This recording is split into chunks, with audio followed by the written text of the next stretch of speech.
Me guía Él con cuanto amor, me guía siempre mi Señor. Hermano Terry Partain, que nos trae la lección de esta noche, hermano. Hermano, doy gracias a Dios por haberme dado este momento para compartir, para conocer a mis hermanos en lugares muy lejos de aquí. Y ya sabemos que hay hermanos en otros lugares, pero es otra cosa conocer aquí por medio de la tecnología a nuestros hermanos, ver las caras vivas, moviéndose, hablando, escuchando nosotros. Es una gran bendición y gracias hermano César por invitarme a participar en estas clases.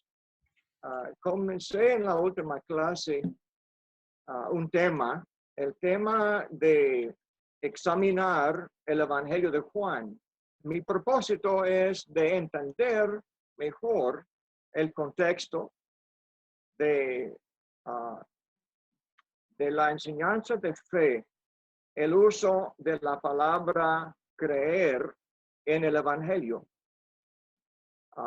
Los evangélicos mal usan la palabra, limitan hasta un punto la definición de la palabra creer en Juan 3:16.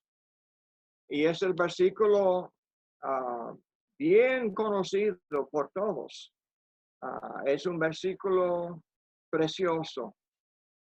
Pero si no usamos la definición bíblica de la palabra, vamos a malentender lo que Jesús dijo. Se encuentra en un contexto. Y queremos examinar el contexto del Evangelio de Juan. Hermanos, vivimos en tiempos de libertinaje.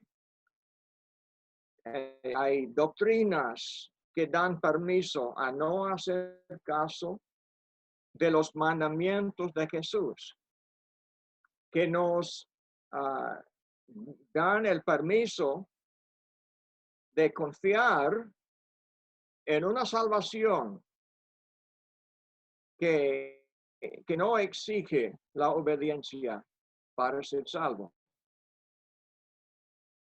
En Juan y en muchas enseñanzas de Jesús, lo que vemos es el uso de palabras de una forma, se dice metanomía, o de una forma de metáfora.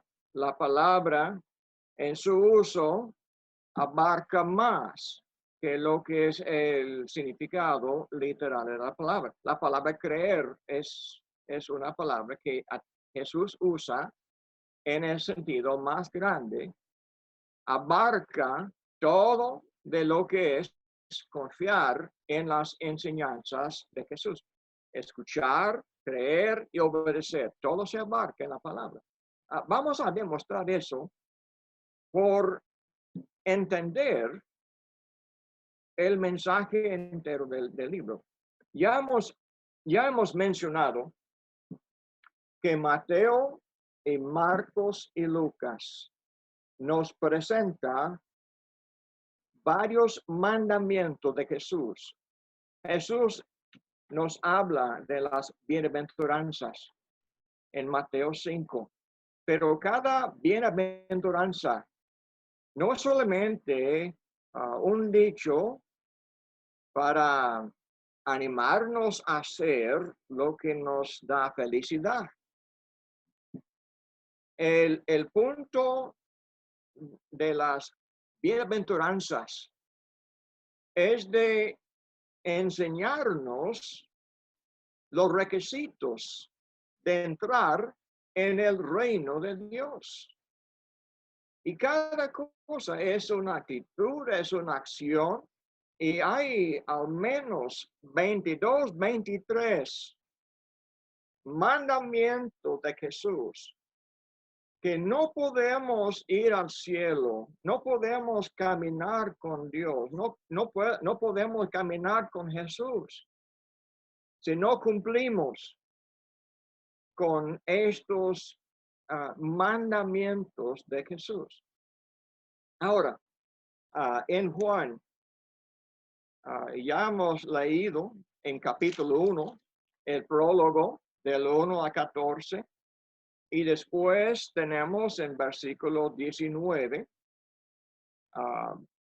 Juan el Bautista y su mensaje y su actividad, su acción, cuando los incrédulos de los principales sacerdotes y los fariseos, los escribas, cuando ellos vinieron preguntándole quién era, entonces vemos en versículo 29, dice, al siguiente día vio a Jesús que venía hacia él y dijo, he ahí el Cordero de Dios que quita el pecado del mundo. Medite conmigo un poco en el uso de estas palabras. Cordero de Dios nos llama la atención a la Pascua y el Cordero ofrecido. Y este término, esta profecía, este símbolo corre en todo el Evangelio hasta Apocalipsis. Pero dice, quita el pecado del mundo. ¿Qué es lo que no dijo? No dijo que perdona el pecado del mundo. ¿Por qué? Yo creo que siempre he leído este texto está diciendo que Jesús nos va a proveer el perdón del pecado. Y claro, esto últimamente es una mayor parte del trabajo de Jesús. Jesús murió en la cruz, pero murió en la cruz, hermanos, no solamente para proveer el perdón del pecado, pero también para quitar el pecado. Quitar, esto implica más que perdón. Esto implica el poder de vencer el pecado, vencer la rebeldía, la incredulidad. Cristo vino para convencernos, cambiar la vida. Esto fue el mensaje de Juan el Bautista y de Jesús y los discípulos en los evangelios. Su mensaje fue, arrepentíos. Arrepiéntense, dice, porque el reino de Dios se acerca. ¿Y qué fue eso? Jesús, el rey, tenía su reino, pero el hombre no podía entrar en el reino de Dios si él seguía con sus pecados. No fue suficiente proveer el perdón del pecado, también fue necesario un cambio de la vida. Entonces, leyendo adelante, dice el 30, este es aquel de quien yo dije, después de mí viene un hombre que es antes de mí, porque era primero que yo, y yo no le conocía, pero para que él fuera manifestado a Israel, por esto yo vine bautizando en agua. Juan dio también testimonio, diciendo, he visto al Espíritu que descendía del cielo como paloma y se posó sobre él. Y yo no le conocía, pero él que me envió a bautizar en agua me dijo, aquel sobre quien veas el Espíritu descender y posarse sobre él, este es el que bautiza en el Espíritu Santo. Quisiera repetir el punto que hicimos antes, de que un tema que corre en todo el Evangelio de Juan es que Jesús descendió del cielo. Estaba vida en el Padre y en el Hijo. Y Jesús descendió del cielo para entregar esta vida a la tierra, la luz y la vida. Ahora, como yo dije antes, hay al menos 120 referencias del hecho de que el Padre envió al Hijo. Jesús dice, y aquí también Juan Bautista dice, el que me envió, no dice el Padre, sí dice el Padre, el Padre que me envió, descendió del cielo. Y aquí Juan dice, he visto al Espíritu que descendía, el Espíritu que llenó a Jesús, que le llenó con estas palabras que él predicaba, descendió también desde el cielo, como paloma dice, y se posó sobre él.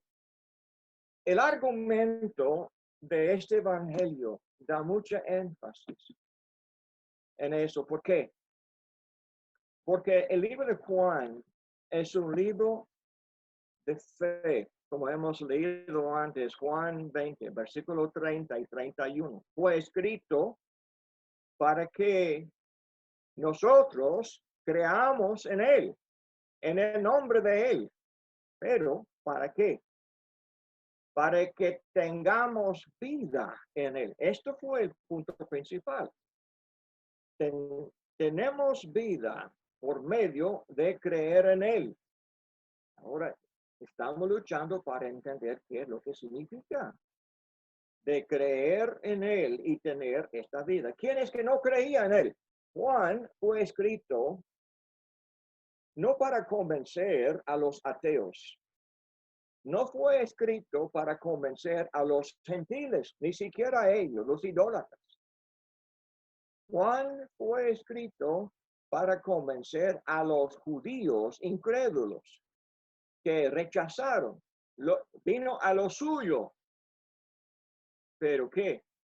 Los suyos, los hermanos en la carne, los judíos, no lo conocieron porque no conocían a Dios.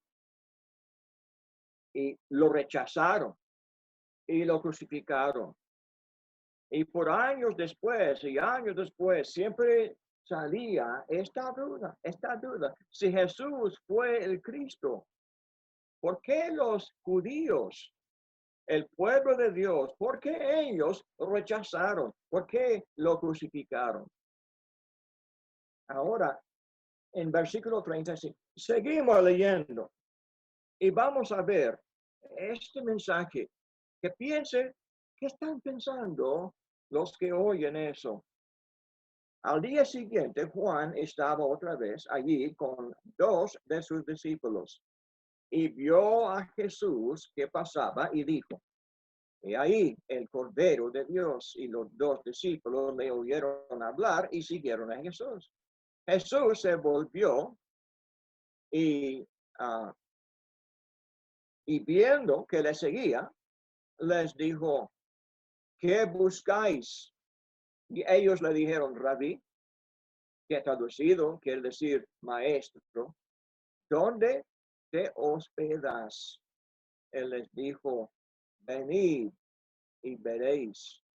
Entonces fueron y vieron dónde se hospedaba y se quedaron con él aquel día, porque era como la hora 10. Uno de los 2 que oyeron a Juan y siguieron a Jesús era Andrés, hermano de Simón Pedro, y encontró primero a su hermano Simón y le dijo, hemos hallado a Mesías, y traducido quiere decir Cristo. Entonces lo trajo a Jesús. Jesús mirándolo dijo, tú eres Simón, hijo de Juan, tú serás llamado Cefas, que quiere decir Pedro. Estos eran judíos eran judíos humildes con corazón abierto. Todo el mundo conocía a Juan el Bautista y todos de Jerusalén, de Judea, de Galilea salían para escucharle a él. Y Juan el Bautista dio testimonio acerca de Jesús y envió a sus propios discípulos a Jesús. Aquí vemos a Andrés. Y cuando ellos conocieron a Jesús, ellos dijeron, esto es el Mesías, es el Cristo. Ahora, versículo 43, aún más la impresión, o le digo, el efecto de Jesús en otra persona. Al día siguiente, Jesús se propuso salir para Galilea y entró a Felipe y le dijo, sígueme. Felipe era de Bethsaida, de la ciudad de Andrés y de Pedro. Felipe encontró a Natanael y le dijo, hemos hallado a aquel de quien escribió Moisés en la ley y también los profetas, a Jesús de Nazaret, el hijo de José. Ahora, en este caso, Felipe identifica a Jesús como la persona que Moisés, el que dio la ley, por la cual Israel vivía, los judíos vivían por la ley de Moisés, eran siervos de Moisés. Ahora, este discípulo dice, Moisés escribió de Jesús y también los profetas. Pero Natanael no cree al principio. Le dijo, ¿puedo algo bueno salir de Nazaret? Felipe le dijo, ven y ve. Jesús vio entonces venir a Natanael y díjole, he aquí, un verdadero israelita en quien no hay engaño. El engaño fue muy dominante entre los judíos, entre los líderes de los judíos, entre los escribas, los fariseos, los sacerdotes. Pero en este hombre, Jesús dijo, este hombre en quien no hay engaño. ¿Cómo podía Jesús saber eso? Natanael le dijo, ¿cómo es que me conoces? Jesús le respondió y dijo, antes de que Felipe te llamara, cuando estabas debajo de la higuera, te vi. ¿Lo vio? ¿Lo juzgó su corazón? Oyó los pensamientos del corazón de Natanael y supo. Y Natanael reconoció que fue verdad. Jesús supo lo más íntimo de su corazón. Entonces dice Natanael le respondió, Rabí, tú eres el Hijo de Dios. Imagínense, Hijo de Dios, dice.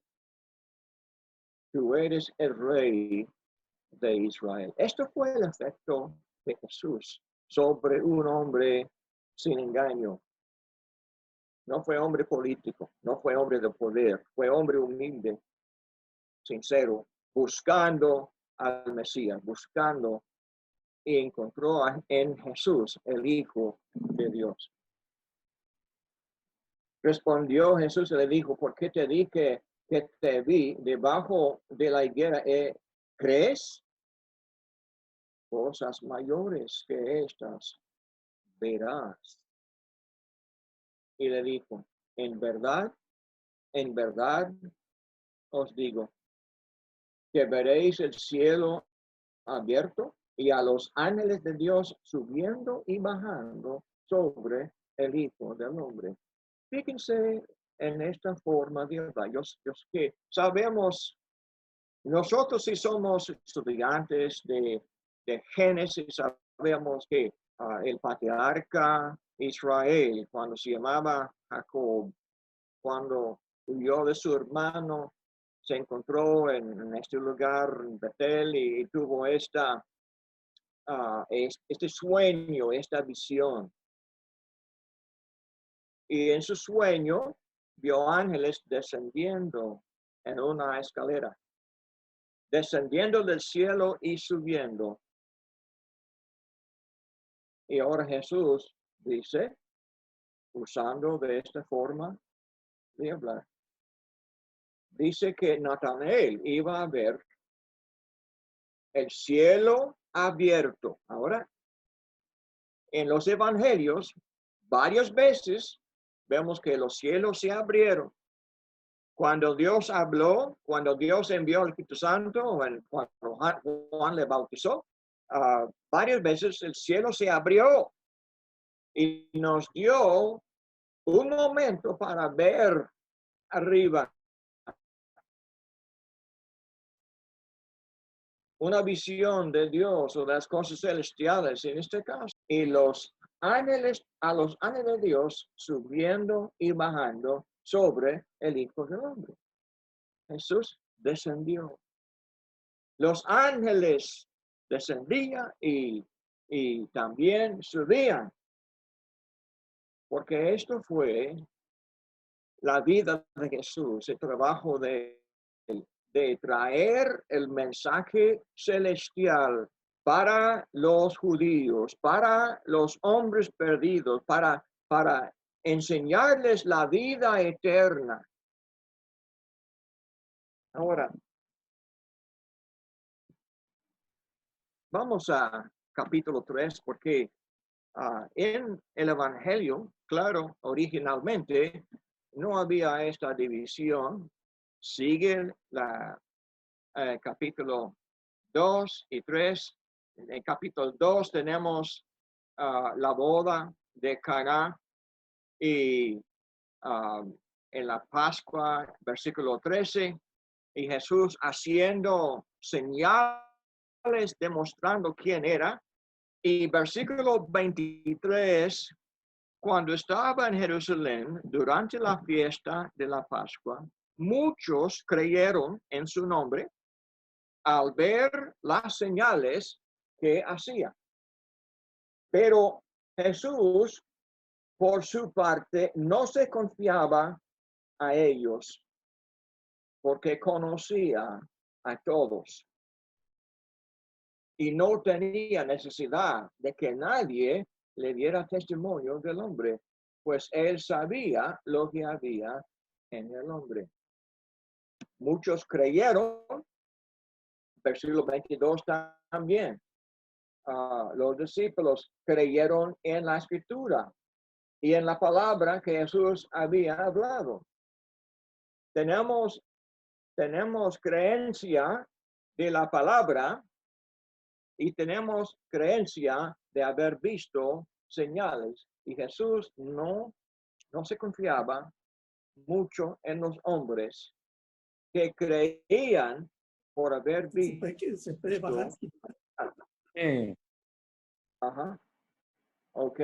Ahora, siguiendo en este hilo de pensamiento, versículo 3, capítulo 3, había un hombre de los fariseos llamado Nicodemo, prominente entre los judíos.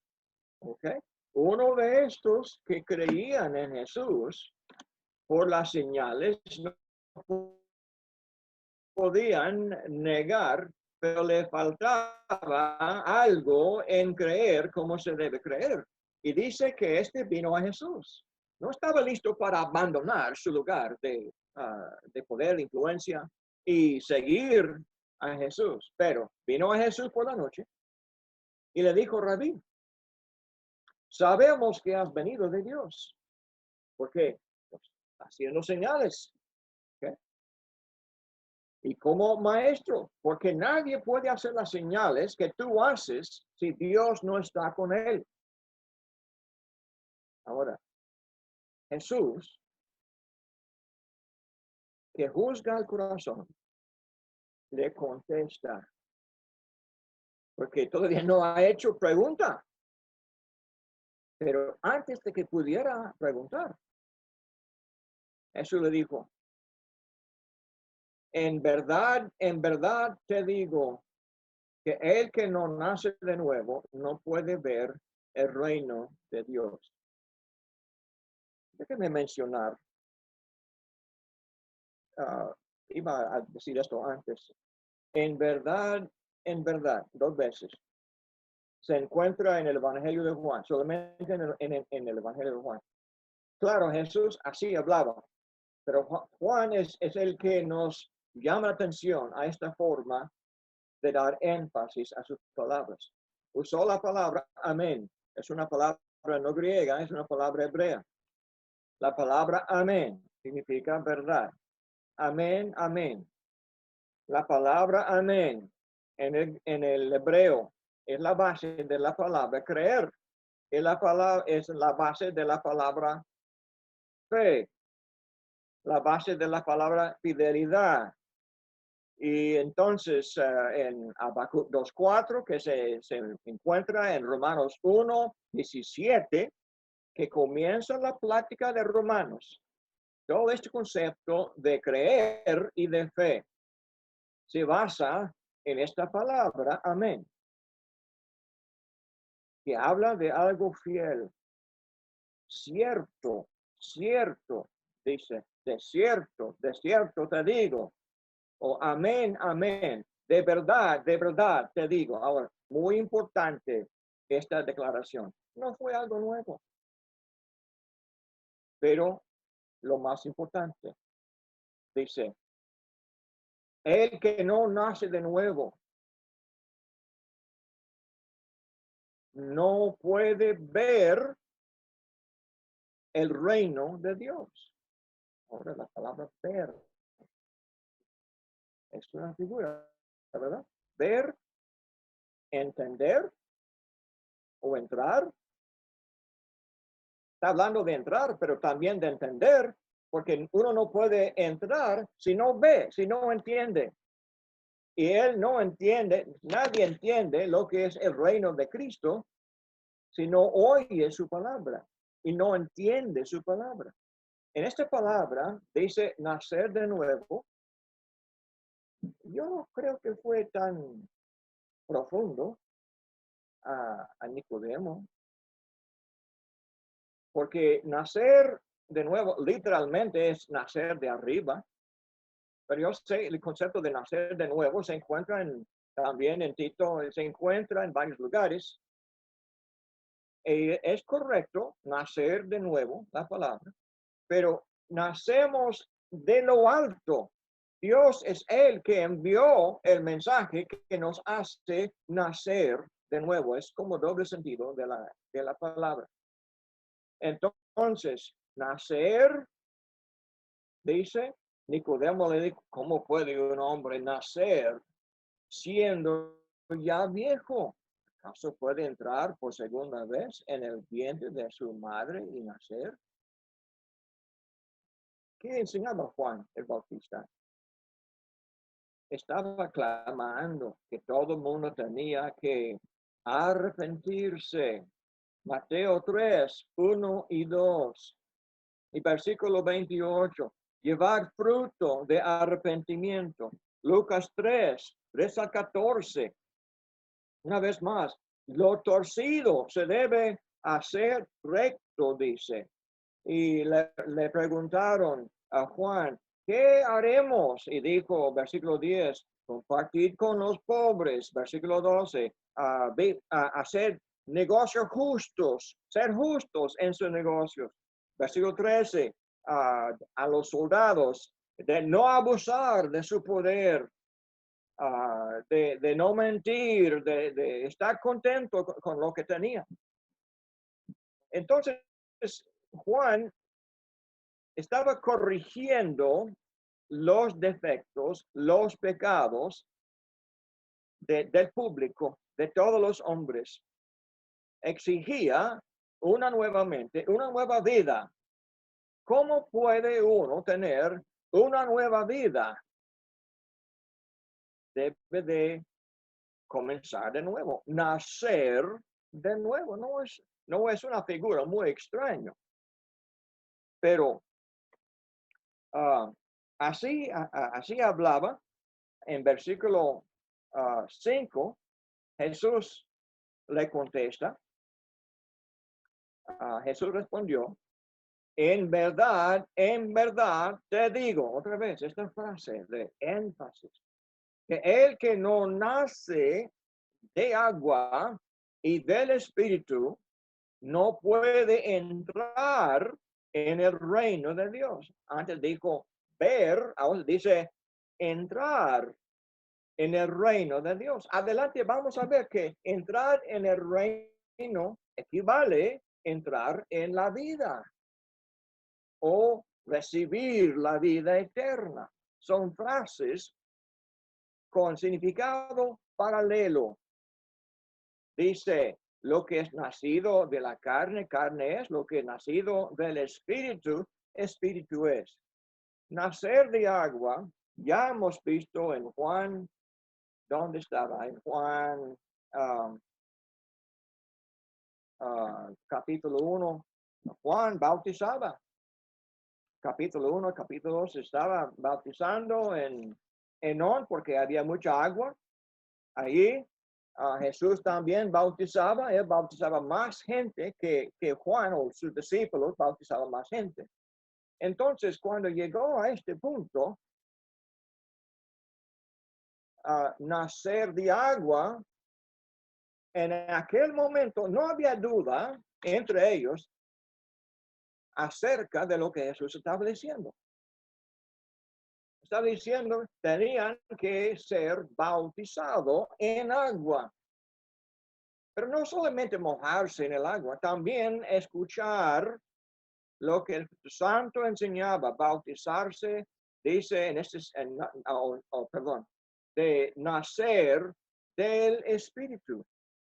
Porque lo que es nacido de la carne, carne es; lo que es nacido del Espíritu, Espíritu es.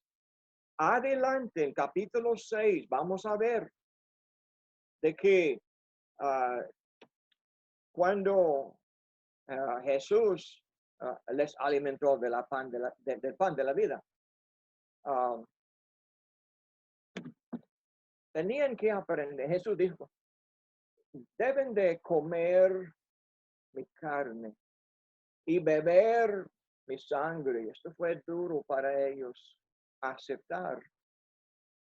Estaban tropezando, como aquí también Nicodemo está tropezando aquí. Jesús está usando figuras, pero dramáticamente exigiendo esta obediencia a ellos.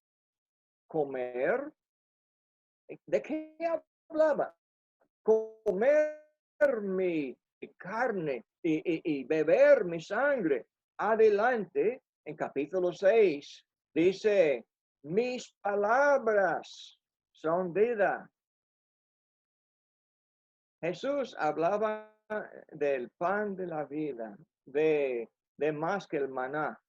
Lo que da vida salía de las palabras y dice que son vida y son espíritu y son vida. Las palabras de Jesús eran espíritu. Y aquí también hace el mismo punto. Entonces, leyendo adelante, dice, no te asombres de que te haya dicho, os es necesario nacer de nuevo. El viento sopla donde quiere y oyes su sonido, pero no sabes de dónde viene ni a dónde va. Así es todo aquel que es nacido del Espíritu. Respondió Nicodemo y dijo, ¿cómo puede ser esto? Jesús respondió y le dijo, tú eres maestro en Israel y no entiendes estas cosas. Jesús exigió que este hombre entendiera el punto. Hermanos, no sé lo que usted piensa cuando lee estos versículos 7, 8 y 9. Nicodemo Nicodemo dijo, ¿cómo puede ser esto? Y Jesús dice que es obvio, eres maestro y no sabes esto. ¿Cómo no? Porque Jesús no estaba hablando cosa extraña y nueva. Fue la misma cosa que enseñaba antes sin usar esta figura. Todo hombre tenía que arrepentirse de sus pecados y ser bautizado para el perdón del pecado. Esto fue la enseñanza de Juan y de Jesús. Y siguió. Uno debe de ser perdonado y comenzar una vida nueva. Y esto fue el evangelio desde muy temprano. Entonces, Jesús dice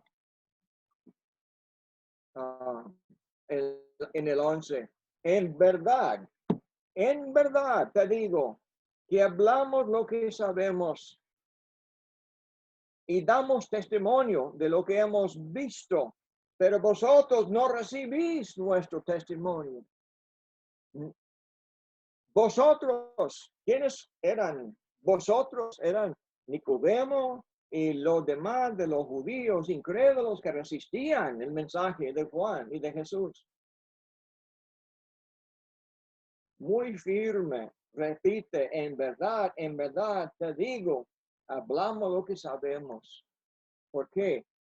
Porque Juan y Jesús hablaba el mensaje que descendió del cielo, del Padre. Descendió con la verdad, daba testimonio de lo que el Padre había dicho. Testimonio, no solamente las señales. Testimonio también se refiere como en los salmos y como en la ley de Moisés, se refiere a las leyes de Dios. También se llaman los testimonios de Dios. Ahora, leyendo adelante, si os he hablado de cosas terrenales y no creísteis, ¿cómo creeréis si os hablo de las celestiales? Nadie ha subido al cielo, sino el que bajó del cielo, es decir, el Hijo del Hombre que está en el cielo. Otra vez dice que nadie ha subido al cielo, sino el que bajó del cielo. Acuérdense de los ángeles subiendo y desciendo sobre el Hijo del Hombre. Acuérdense de eso. Y dice, ahora Jesús, ¿quién descendió del cielo? El que sabe de lo que habla. Dice, hablamos lo que sabemos y damos testimonio de lo que hemos visto. Jesús vio y oyó esta enseñanza en el cielo. Es enseñanza celestial. Los hombres en la tierra, dice, son carnales. Es un punto aquí antes. Pues los judíos no podían escuchar a Jesús porque buscaban la gloria el uno del otro. Buscaban su poder, el poder que los romanos les ofrecían por un tiempo muy breve. Estaban buscando de su influencia y su poder carnalmente, de su prosperidad, y eran ladrones y mentirosos y engañosos. ¿Por qué? Porque buscaban lo terrenal. Jesús tenía que enseñarles que la vida no consiste en lo que uno posee. ¿Se acuerdan de eso? La vida es más, en lo que dijo también al joven rico que en Mateo 19 preguntó qué haría él para heredar la vida eterna. Jesús les enseñaba que el dinero no tiene igual valor de lo que Dios ofrece desde el cielo. Ahora, llegamos muy cerca del versículo central que queremos tocar. Dice el 14, y como Moisés levantó la serpiente en el desierto, así es necesario que sea levantado el Hijo del Hombre para que todo aquel que cree tenga en él vida eterna. Todo el que cree es otra forma o otra manera para decir, el que oye las palabras de Dios y que las obedece. Y dice, Jesús tenía que ser crucificado, levantado como la serpiente en el desierto, en la historia de Israel, allá donde estaba en Números. Dice, es decir, el Hijo del Hombre que está en el cielo. Dice, tenga en él vida eterna.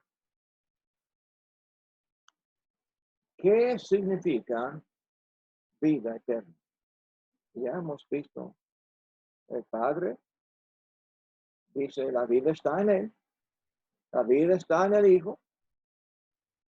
Y ya hemos visto capítulo 1, el 14, esta vida estaba en Jesús, lleno de verdad, lleno de gracia.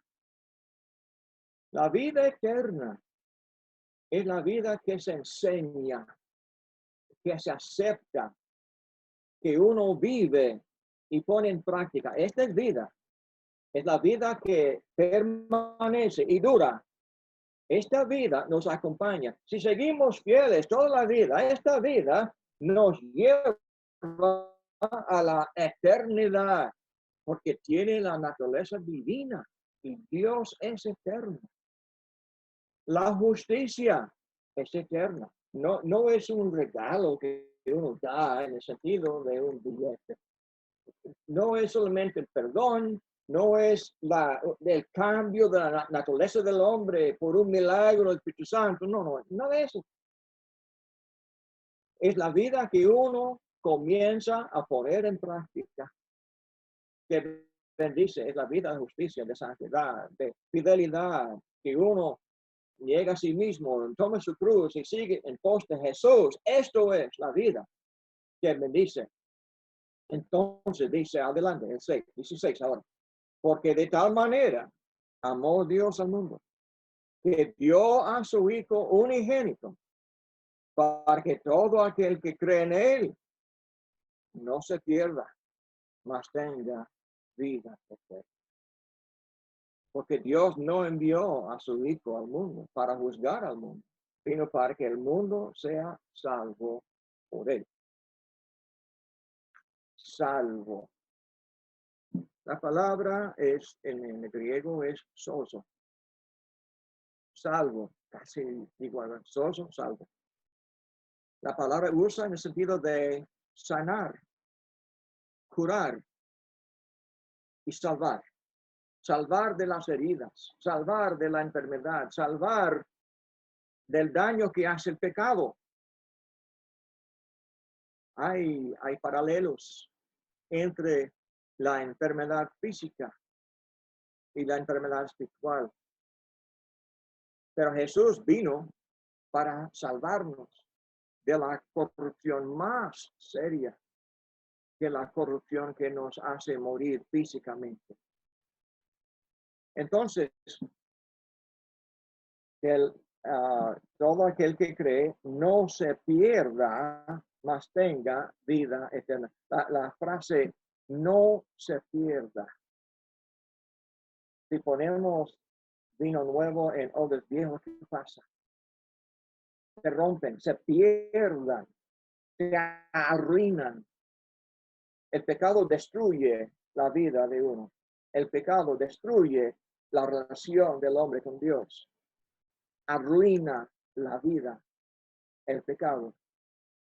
Y Jesús vino para salvarnos de no solamente la culpa, pero de la práctica del pecado, la rebeldía en contra de Dios, la condición en la cual los judíos incrédulos andaban, porque no creían en el Cristo, no creían en el señorío del Hijo de Dios, no creían en la enseñanza de Jesús, no creían en el nombre de Jesús.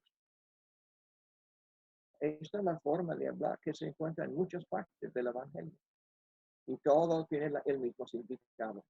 No solo de creer que existe Dios, no solo creer que Cristo es el Hijo de Dios, pero aceptar que Él reina. Y si nosotros no nos sometemos a Él, entonces nos va a juzgar. Cuando se termina toda esta plática hablando en Juan 12, versículo 44, Jesús exclamó y dijo, el que cree en mí, no cree en mí, sino en aquel que me ha enviado. Y el que me ve, ve al que me ha enviado.